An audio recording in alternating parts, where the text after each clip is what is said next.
Please welcome to the stage the Executive Director of the IBA, Mark Ellis.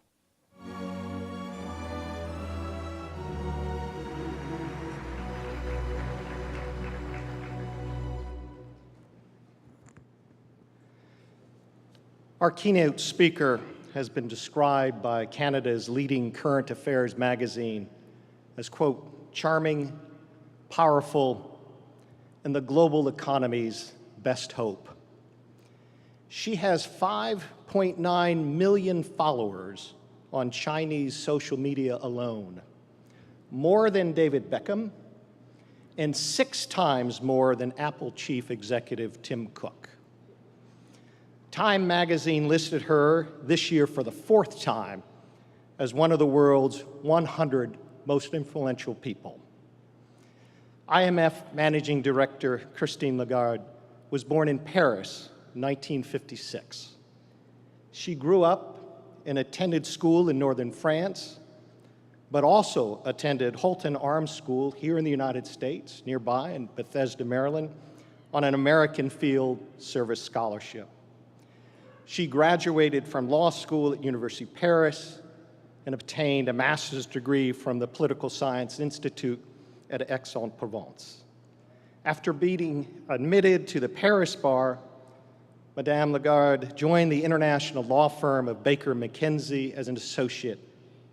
In 1995, she became a member of the firm's executive committee, and in 1999 became chairman of the firm's Global Executive Committee. She subsequently became chairman of the Global Strategic Committee in 2004. Madame Lagarde joined the French government in 2005 as Minister for Foreign Trade. In 2007, she became the first woman to hold the post of Finance and Economy Minister of a G7 country. When France took over the G20 presidency for the year 2011, Madame Lagarde, working as chairman, set in motion a far-reaching agenda to reform the international monetary system. And on July 5th, 2011, Madame Lagarde became the 11th managing director of the IMF and the first woman to hold that position. Earlier this year, the IMF Executive Board selected her to serve a second 5-year term, which started in July. She has received glowing reviews for leading the IMF through what has been an extraordinary period of uncertainty in the world. The challenges of increasing nationalism, isolationism, the pending US presidential elections, Brexit, and continued anxiety over global markets would test all but the best and brightest. Ladies and gentlemen, please welcome to the IBA one of those best and brightest, IMF Managing Director Christine Lagarde.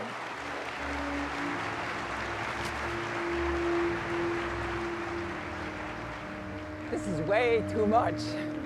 Thank you.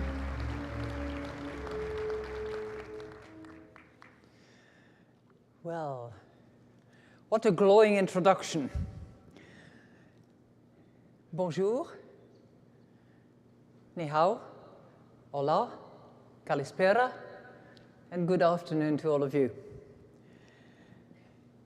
President Rifkin, thank you very much for echoing in anticipation some of the things that I wanted to touch on.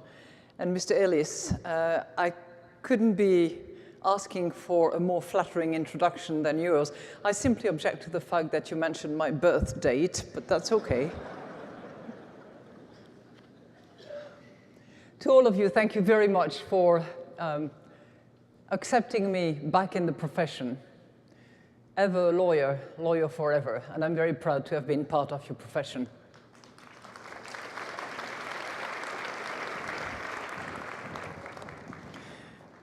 Sorry, I was told it was a bit hot here, and it is. You know, I really mean what I say when I say that I'm delighted to be back in the profession. I have to say that when I was working in France as finance minister, I felt still reasonably comfortable being a lawyer. There were quite a few lawyers around, and we worked with many of those. But at the IMF, I'm surrounded by thousands of economists, and there are few lawyers. But I can assure you that they are of top quality. And my general counsel, who is sitting at the first row, is actually also the managing partner of a small but terribly competent and efficient international law firm of about 80 lawyers. Thank you, Sean, for keeping us safe.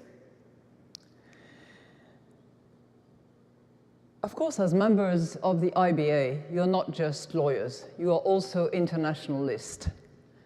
A group that understands the importance of coming together across countries and experience to share knowledge, to share the solutions that you've invented, either alone or together with others, to international and common challenges. Now, we actually have a lot in common between those international lawyers you are and we at the IMF. An often overlooked fact is that the IMF is actually a creature of public international law. Our Articles of Agreement are a formal treaty concluded in Bretton Woods in 1944, bringing together 44 nations. And these articles came into force in December 1945. Now, since that, just as the IBA has evolved and grown, the IMF has also grown and expanded, and now has 189 countries. But we still have the same unique mandate that was given to us back in 1944. And that mandate is to promote economic prosperity and financial stability through international cooperation and an open system for the free flow of goods and investment. You will note that in those days, services were not mentioned. Over the past few decades, this open and integrated architecture that was really the hope of those founding fathers, there wasn't a single mother in those days, the 44 countries were represented by men.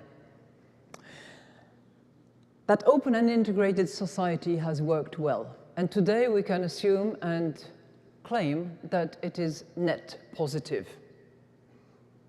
Globalization brought large welfare gains to developing and emerging countries in particular.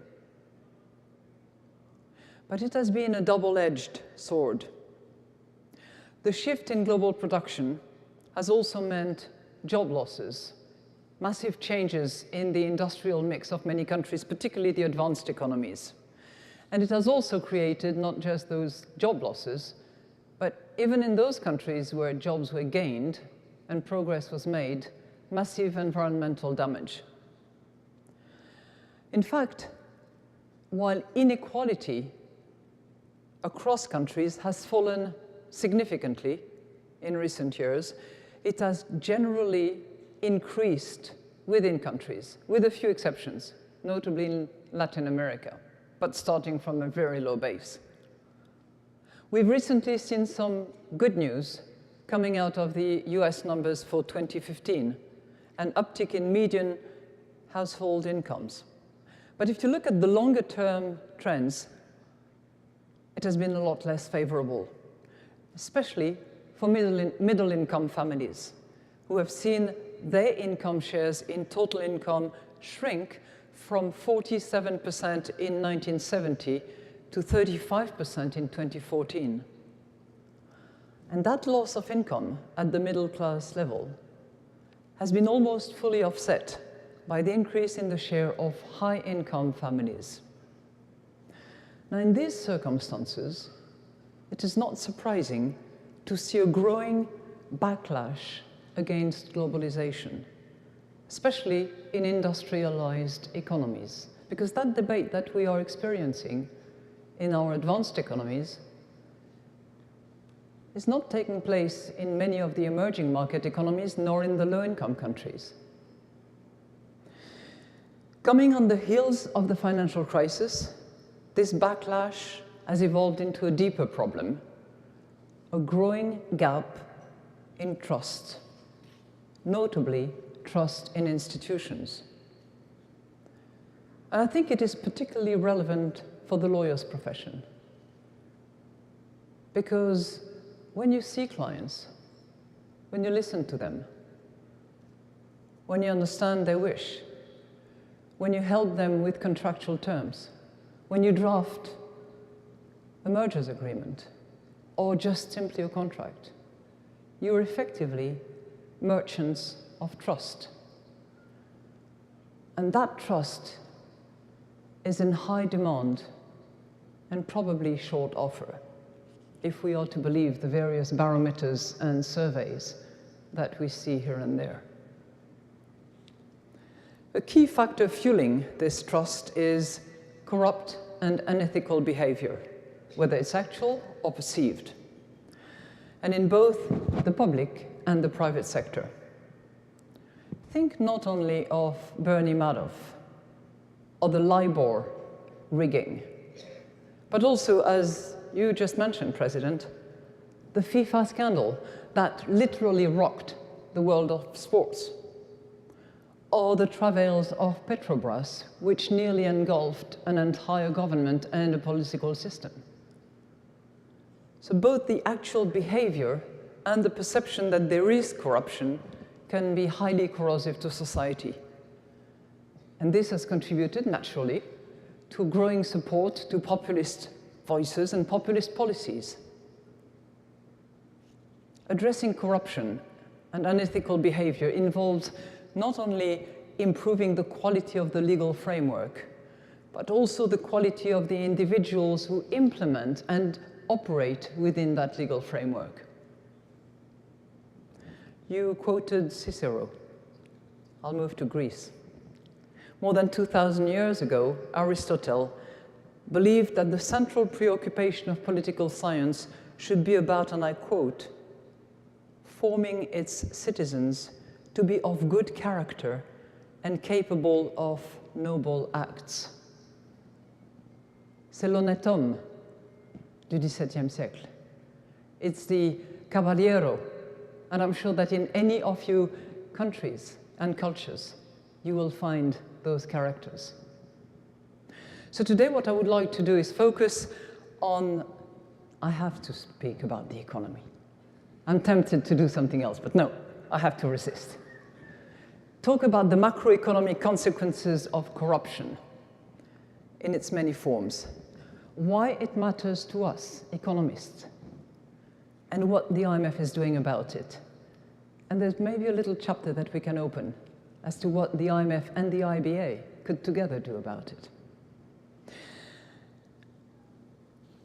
Because one might ask, well, what has the IMF got to do with corruption? Why do they care about it? For a very simple reason. If you define corruption as the abuse of public office for private gain, well, it afflicts economies at all stages of development and all economies. It is hard to measure, yet its economic and social costs are phenomenal. The annual costs of bribery alone, which is a subset of corruption, is estimated at no less than $1.5 to $2 trillion, which is roughly 2% of global GDP. And the impact goes well beyond these direct costs. Corruption undercuts countries' efforts to deliver sustainable and inclusive growth. How? Well, think about three distinct channels that I would like to take you through. First of all, it weakens fiscal capacity. When citizens feel that wealthy individuals can get away with their fiscal obligations by avoiding to pay tax through bribes, well, it undermines their own willingness to do so, and it leads them to trying to avoid the same burden. So other people decide not to comply, which undermines the ability of the state to raise revenue. At the same time, government spending becomes skewed towards areas with greater opportunity for graft, such as public procurement for construction projects. One study has found that in 8 European countries, public projects were on average 13% higher because of corruption. In extreme situations, the combination of depressed tax revenues and inefficient public spending can result in large fiscal deficit and critical debt situations. That's channel number one, the inability to raise fiscal and the poor public spending. Second channel, corruption discourages investment and perpetuates inefficiency. Uncertainty and the costs of doing business increase with corruption, which acts as a real tax on those who want to invest. Government borrowing costs can also be affected. For example, evidence of ramping corruption of Petrobras actually led to a downgrade of Brazil's signature rating, as well as a widening in market spread. Third channel, corruption entrenches poverty and inequality. By lowering spending on sectors like education and health, corruption disproportionately affects the poor, who benefit more than others from those kinds of investment. The consequences are grave and long-lasting.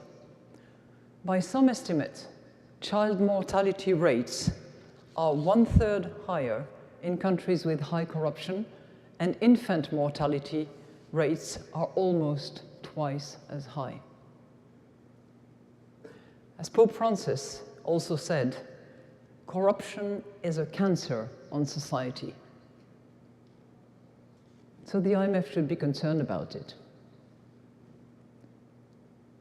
It is within the confine of our mandates, because it undermines prosperity and it threatens stability. What do we do about it, though? Well, for the last 2 decades, we have actively engaged with our member countries in addressing corruption. Our experience has shown that mitigating corruption requires a holistic and multifaceted approach tailored to the specifics of each and every country where we try to help. The first strategy is to strengthen the rule of law. A case in point is our recent engagement in Ukraine. In the case of Ukraine, the Ukrainian authorities, right after the Maidan Revolution in 2014, actually asked us to come in to assist in conducting a comprehensive diagnosis of what? Of corruption. We found that corruption was pervasive and oppressive, that the business climate was severely hampered by an overbearing and opaque regulatory framework, and that the judiciary was ineffective at best. In short, there was pervasive state capture. Public policy and key economic sectors were in the hands or under the control of oligarchs and their cronies. Our report was candid and hard-hitting, and to their credit, the Ukrainian authorities agreed to publish it. Publication is often a hallmark of determination to actually address issues. That report, as published, guided our engagement in fighting corruption in Ukraine along 4 key areas. 1, legislative reforms to strengthen the laws on procurement, anti-corruption, asset disclosures by public officials, and anti-money laundering. 2, establish a new anti-corruption agency with the active support of civil society and with their control and monitoring. And that went as far as to really check and seek civil society's help for the appointment of members of that agency. Third, strengthening the business climate by streamlining and simplifying the regulatory framework. And fourth, last but not least, a judicial reform to enhance its independence and integrity. Now, shall I say that the process has been easy all along and that the track record is without ambiguity perfect? No. But the key point is that the authorities engaged and followed through. They wanted to expose the problem, and they allowed the IMF to work with them to make fighting corruption a key component of the reform program. And for those of you who follow Ukraine carefully, you will have noted that we have now completed the second review of the second program with Ukraine, which was held up and delayed by issues such as delivering on the anti-corruption measures that were expected. So that was the first strategy, the rule of law. Second strategy is to combat corruption, is increased fiscal transparency.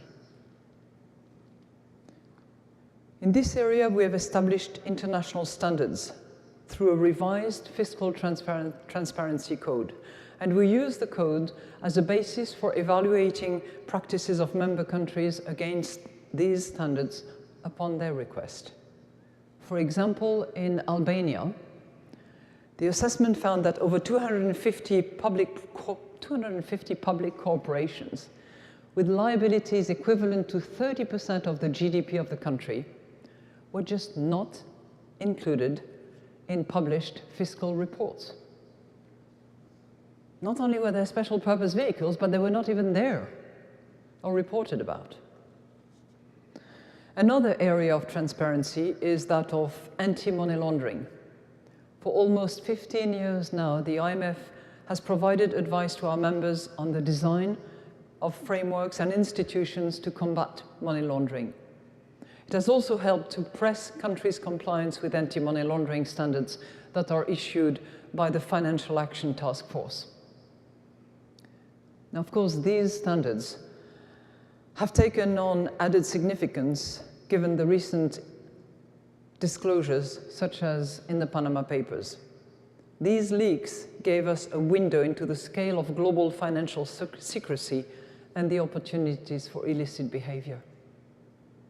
They also reinforced the need to follow through on international initiatives to ensure adequate transparency on the beneficial ownership of accounts held in offshore jurisdictions.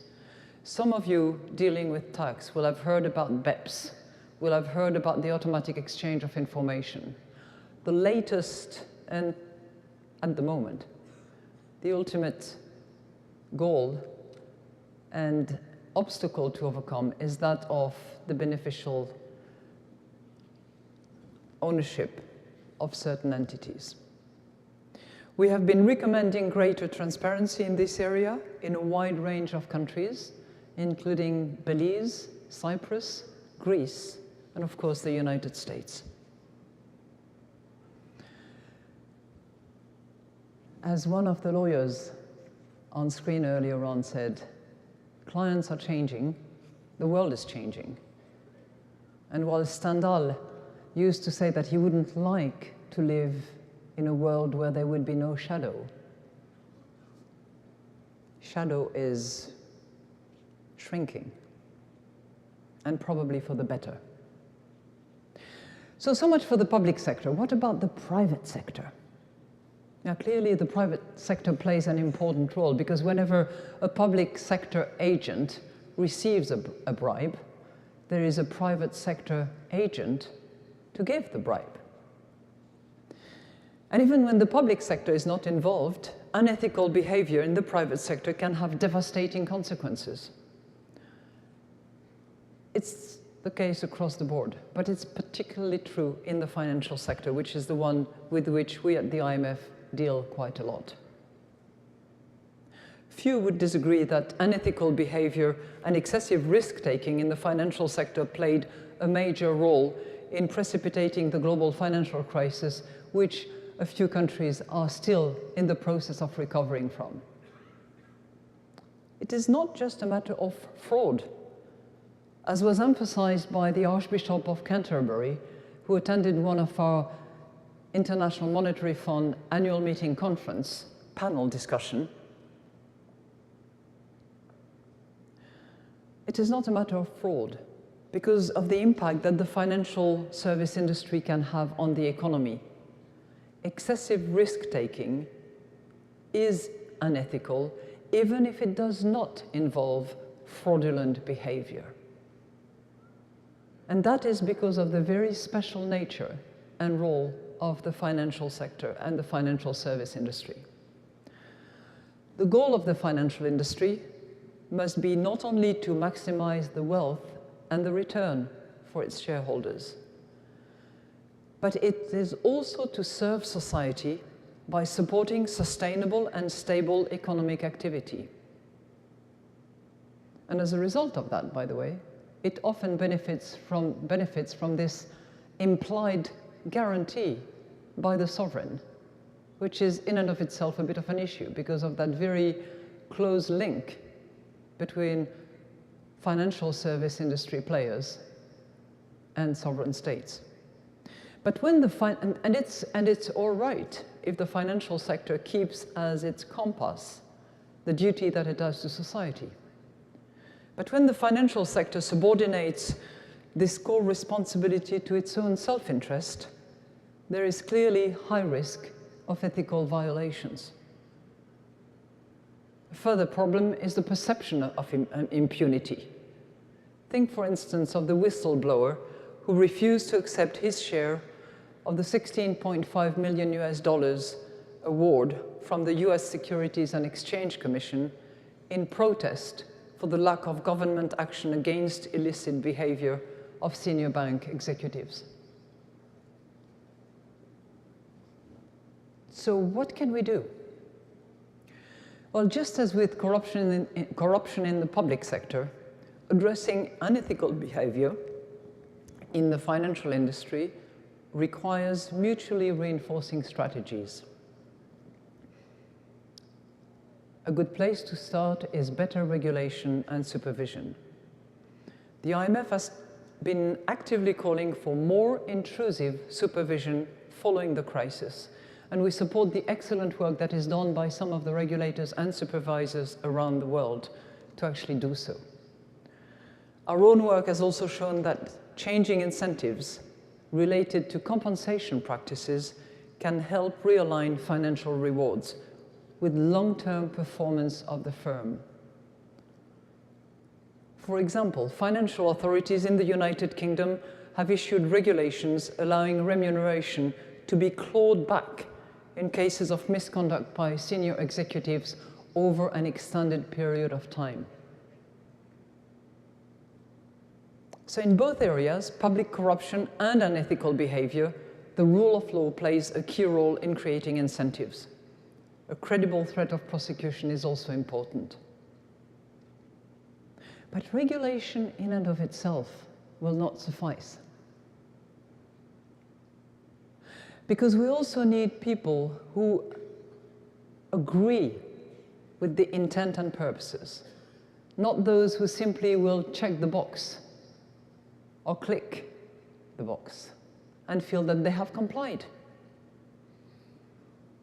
In the public sector, that involves creating strong institutions, establishing a cadre of civil servants who feel pride in their independence from private influence or public interference. In the private sector, it involves professionals who take pride in doing the right thing even when no one is watching. Now, as lawyers and experts in the Aristotelian tradition, we know that virtues are molded from habit. Good behavior is developed and nurtured over time. So how do we go about promoting individual integrity? I contend that strong, focused education, as well as leadership, can actually go a long way. Framing the education and the training of professionals in all professions, including finance, will be critical. And business schools, which have done so, might very well be inspired to continue doing so and to further the ethical dimension of their training and teaching and education throughout all professions. Many business schools around the world are updating their curricula to better prepare students for the variety of ethical situations they may face in their career. INSEAD in Paris and in Singapore actually teach, as part of a mandatory MBA program, business ethics. The same is true for ESAD in Spain, where managing ethics and social responsibility is a core course. In the United States, many top-tier business schools have adopted the Giving Voice to Values curricula, which build practical skills in working through ethical issues that they may confront in the workplace. At Georgetown Business School, here in Washington, D.C., a course has been introduced that focuses on how the individual integrity of executives can be enhanced through meditation. These are all positive developments. If business schools can enhance the values component of their curricula, these principles can then be reinforced by the adoption of codes of conduct within the financial system and institutions. It is the case here and there. An encouraging example that we know of is the Dutch financial industry, which as of this year has made it mandatory to have all executives and bankers in the financial system actually abide by the ethics oath, much like the Hippocratic oath for physicians, or the pledge that many lawyers around the world have to take. And breaking that pledge in the Netherlands exposes individuals to fines, suspensions, and blacklists. Now, despite such efforts, and because the financial crisis is fading away for some, a recent survey found that over 50% of executives within the financial service industry continue to feel that in order to succeed, they will need to be flexible on ethical standards. This is troubling. And clearly, codes of conduct must become a reflection of the values and culture of the institution rather than just another set of rules, another requirement to click or check the box. So how can that shift in culture operate? Well, I believe that in addition to education, leadership is going to be key. And this applies both in the private and in the public sector. All good principles and intentions on ethics and integrity will only be taken seriously if the top leaders act as role models and send clear messages of zero tolerance. The G30 report on banking, conduct, and culture revealed that banks which had successfully embedded an ethical culture were those where the executive team set a strong example by sanctioning improper practices in a transparent and consistent manner. So to conclude, I would like to commend the IBA for its interest in the issue of corruption. The Standing Anti-Corruption Committee and the Judicial Integrity Initiative are critical in upholding integrity within the legal profession. I also applaud the IBA for issuing in 2011, its international principles on conduct for the legal profession. It is these kinds of code that can help instill individual accountability and the culture of virtue and integrity that I just discussed. Now, the task before us is clear. Enhancing integrity in public and private sector governance is critical in mending the trust, that trust divide that we see in societies today. Only then can we have enough confidence in those very institutions that are essential for sustained and inclusive growth. So I started my intervention by appealing to the honnête homme, the caballero, and the citizen that Aristotle was hoping for. Let me close by appealing to the wisdom of a founding father of modern economics, Adam Smith. To many of us, Adam Smith is perhaps best known for terms such as self-interest, laissez-faire, and the famous invisible hand. Yet for Smith, the classical discipline of economics was always a branch of moral philosophy. Indeed, for him, the market would only work effectively if it was underpinned by trust. The baker that is featured in The Wealth of Nations would only be able to sell his goods if he or she was trusted.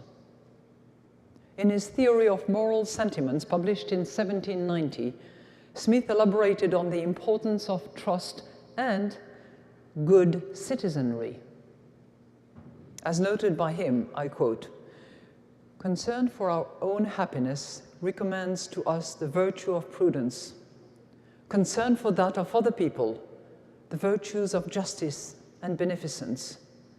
The one restrains us from hurting, the other prompts us to promote happiness." We go back to Aristotle. These two great thinkers, Aristotle and Smith, millennia apart, cherished and upheld the value of good citizenry. This is no coincidence. Good citizenry is critical for nurturing trust.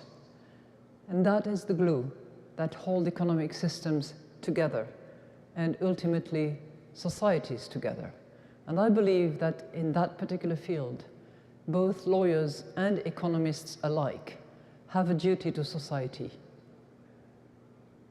They are merchants of trust. They are accountable as experts.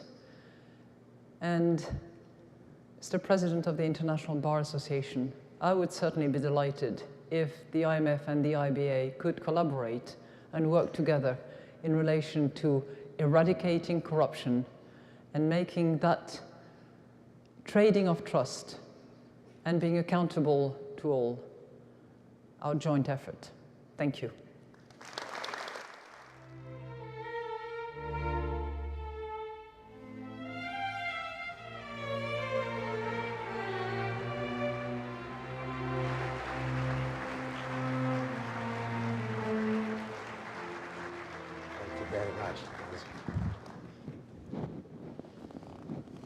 Director Lagarde, thank you so much for those kind words, and we certainly also look forward to finding solutions together, working with the IMF.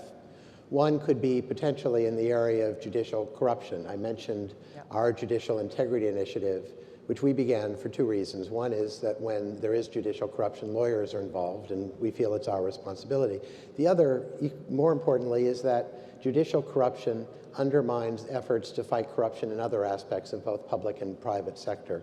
So I was wondering what impacts you and the IMF have found when there is judicial corruption, what impacts that has on efforts to fight corruption in other aspects of society. You know, I'm going to tell you a story of way back when I was not managing director of the IMF, but I was chairman of Baker McKenzie. And as many managing partners or lawyers in this room know, we're always very cautious to have a profitable business, in addition to being good servant of justice. And I remember visiting one of our foreign offices, well, no, I shouldn't say foreign, but one of our many offices somewhere in the world, and looking at the lines of business and seeing that practices were doing reasonably well, except one. Litigation was a basket case. We were losing our shirt. And I asked the partner in charge of the litigation department, and I said, you know, why is that? He said, it's very simple. It's as if you were asking runners to run a race with their hands tied in their back. So I said, what do you mean? He said, well, all law firms in this country offer bribes. And we abide by the International Bar Association rules and ethics commitments, so we don't. and we can't possibly succeed. So whenever our clients seek our services for a commercial contract or an acquisition, they know that the litigation is going to be conducted by somebody else because we can't do it the way it is conducted here. So we closed down the litigation department. Now, great satisfaction for me as managing director of the IMF is that when the country is willing, or when we undertake and design together with the authorities a program because the country is doing so poorly, we then get a chance to see whether the judicial system is actually going to help with sustainable growth, is going to improve the terms of business, is going to make sure that the rule of law is respected. Now, we did that, and I speak under Sean Hagan, the General Counsel of the IMF, who is with me here. We did that in the case of Indonesia, back after the Asian financial crisis, which affected all Asian countries at the time. And the Indonesian authorities asked us to look into the judicial system. And it didn't take long to actually figure out that there was a lot to be done. And that because of poor salaries, lack of publication of decisions, lack of follow-up, no respect for the rule of law, clearly the parties did not trust the judicial system. And we were able, through technical assistance and hard work with the local authorities, to actually help them transform their judicial system in order to improve the way in which the rule of law was respected, the decisions were rendered, decisions were published. Publication was a critical milestone in improving the situation. Improving the salaries of magistrates was also a key determinant in order to improve the situation and prevent them from relying for the day-to-day life on gifts and grafts. So that's part of the work that we do when the authorities expect us to do it, or simply when we do a program where we have more leeway to actually propose a few changes. Thank you. We'll have time to take one or two questions from the audience, so if people want to ask a question, if you can go to a microphone there. And it's very dark out there. It is dark. I think a light will be turned on. Okay, I see somebody right there. Yes. Thank you very much. My name is Mehmet Gün. I'm a delegate from Turkey. And thank you very much for your very nice presentations. What I am surprised not to hear here is that you talk about integrity, you talk about ethics, you talk about anti-corruption, but you don't talk about accountability. Accountability in the first place in the judiciary.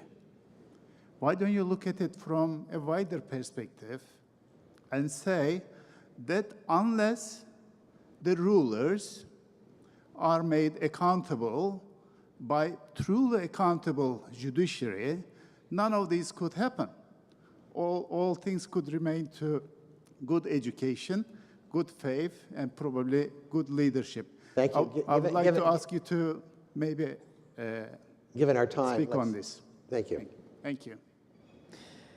Well, you know, I think I said two things. One is that any desire to improve the system has to be very carefully designed and has to be country-specific.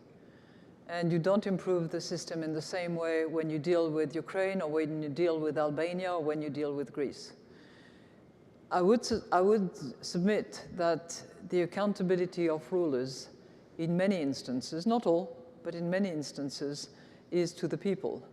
And in those countries where there is a democratic vote that is happening, then clearly the accountability is to the people. In many instances around the world,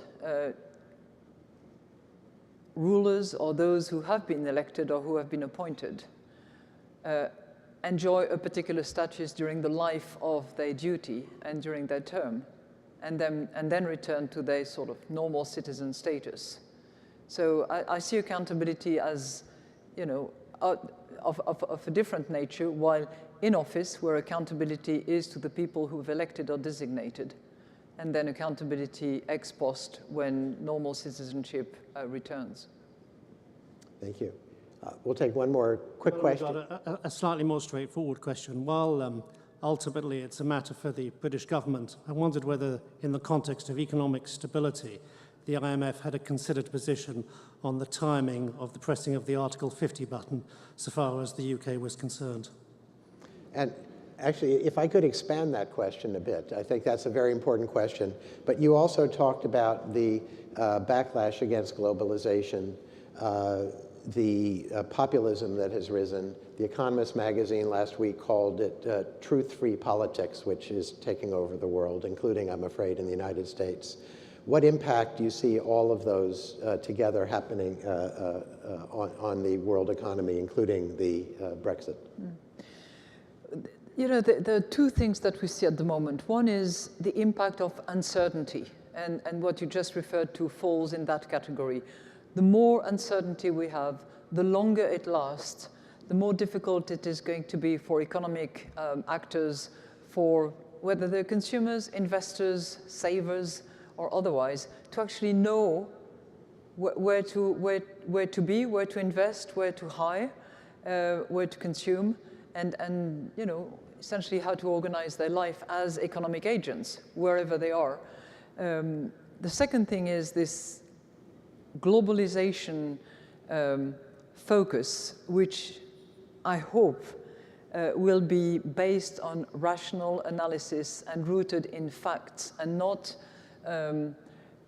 taken advantage of by populist voices which will simply use conventional, not wisdom, but conventional fears in order to nurture anxiety, fear, to ultimately lead to decision-making taking place at the ballot station. So we at the IMF will continue to make the case for globalization, but a globalization that is not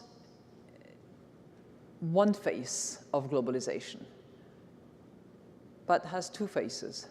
The one that benefits those emerging and developing countries, and the ones that is also paying attention to people losing their jobs, to industrial sectors being completely reshuffled, and to the ultimate sustainability of the model, which has to rely on the protection of the environment.